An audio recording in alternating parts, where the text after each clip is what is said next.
Yeah, I'm obviously really excited to be here. It's been quite a journey. I'm going through Europe, bettering myself, improving.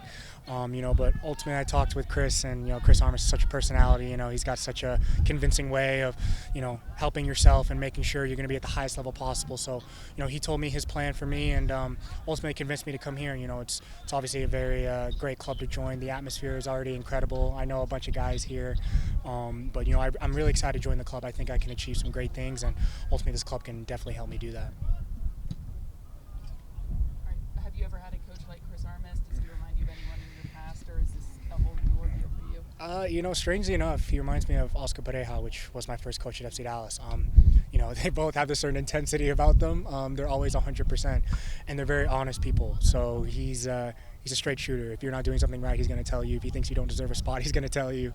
But he ultimately has a vision, and I think Chris is a very you know, a very smart coach when it comes to that. He knows what to expect out of players and how to get the best out of them. And that obviously reminds me of Oscar because, he told me before I even started training, I think I'm going to be a player for the national team one day. I think you're going to be a great right back. I think you're going to play in Europe. And I told him I haven't even played. You played me 0 minutes this season. I don't really trust you, but, he turned out to be right. He really instills that confidence in players. So I think Chris and Oscar are obviously very similar to me. And how have your first few days been? This was your first training session. How are you gelling with everybody so far? Yeah, obviously, like I said, the team's great. I know a bunch of them from national teams: Zach, Georgie, Jonathan Lewis, Sam Vines, Keegan. I know a bunch of them. They really helped me acclimate. But one thing I'm going to have to get used to, I've said this already, is the altitude because, good Lord, it's very hard to breathe. But I'm getting used to it, and the club's been great. It's been amazing so far, so I'm really enjoying it. You step into a side that holds a high line. They press pretty hard. They play a game that is pretty dependent on transition opportunities. For somebody who plays in the channels and an outside back, that's a lot of opportunities that are kind of coming your way. How appetizing, I guess, is it to walk into a system where you know that you're going to have chances to step in the press, you're going to have chances in transition, you're going to have chances. A lot of their last few goals have been big diagonal boxes into the ball. Like, how excited are you just to step into this opportunity? Yeah, it really excites me because it reminds me of my game. That's what I succeed at is transition football, to be able to overlap my winger, create chances, and obviously be very solid defensively. Those are my strengths, and this club obviously gives you a chance to do that, and Chris definitely understands that, and that's why he tried to induce me to come here because, it ultimately fits. So, I'm really excited for the type of football the Rapids play, and I definitely think I can play a big part of that. Brendan, do you have any questions? Hey Reggie, Wave.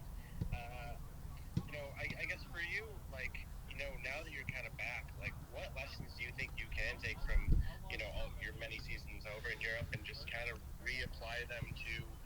It's obviously it's different MLS than the league in which you left. Just what lessons do you think you can apply to kind of this new era and this new stage for you? Yeah, like I said before I even touched foot here, MLS has changed as a league. It's improved significantly. Even my first trainings, I see the talent that this club has, not even across the league. For me personally, the lessons I learned is definitely the intensity of European football. I think it's definitely a lot different, when you're playing in relegation battles and it is life or death to go up or down. I think that's something that I can definitely bring, and a lot of the guys here understand. That was the first thing I talked about with Georgie when I came back. It's like, to have that hunger and keep that intensity, obviously look at the season he's having, you know what I mean? It definitely helps translate into your soccer. Sorry, got to get out of that mindset. But I definitely think it helps to bring that new level to everybody's game when they come back. I have to ask the hard-hitting journalism here. You started out number 22. You moved to number 2. You've worn number 20. You've worn number 4, 14, 21, 20, and 22. Yeah. Your Twitter handle is Reggie Cannon 15. So why number 4? And also, why have you never worn number 15?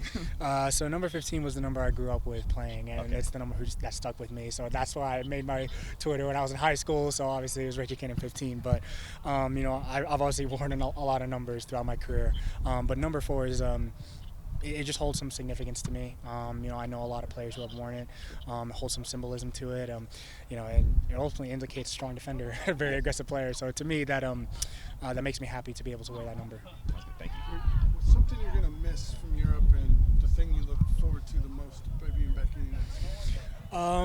The thing I miss, or I'm going to miss the most about Europe is, I don't know, it's a tough question. I really enjoyed the pressure, strangely enough. Like, the idea that you have to win this next game, or it is life or death for a lot of players over there, for a lot of clubs over there that maybe don't have the most money, and there's a lot of alternative factors that play a part.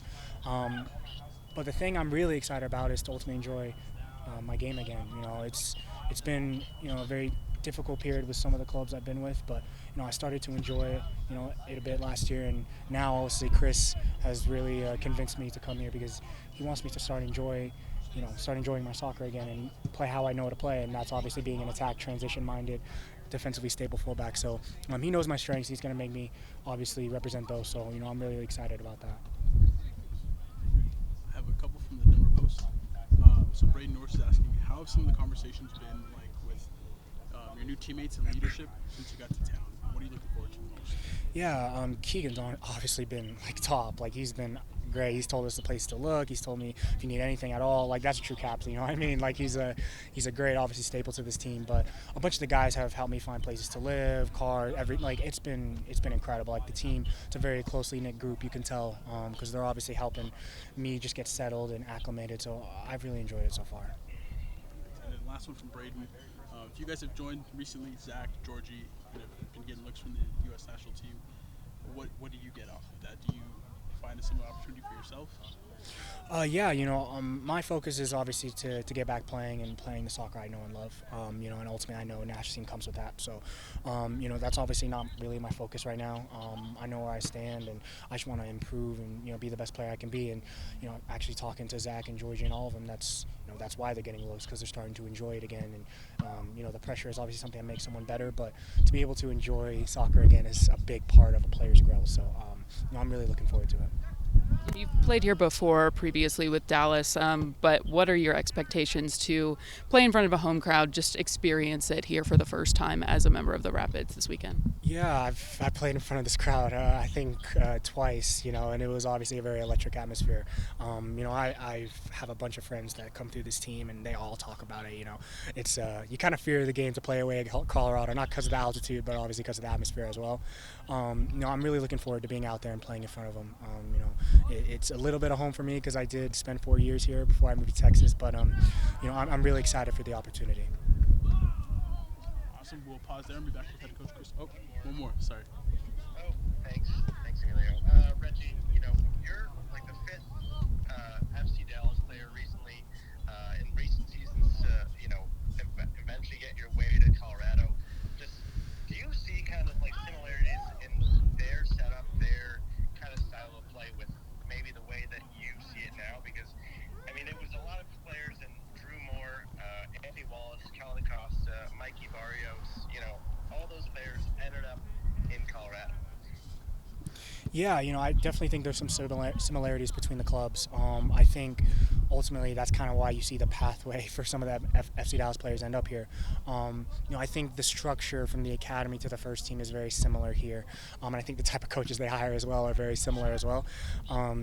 So I definitely think there is a pipeline. And also you also have to understand, we grew up playing Colorado all the time. I remember driving down this road playing the academy all the time. It was a rivalry, it was a big deal. So I definitely think there's a sense of home from us coming from Dallas, and also the structure and the coaches that ultimately provide a little pipeline from Dallas to here. So, like I said, it's a very seamless transition, and I felt it so far. So.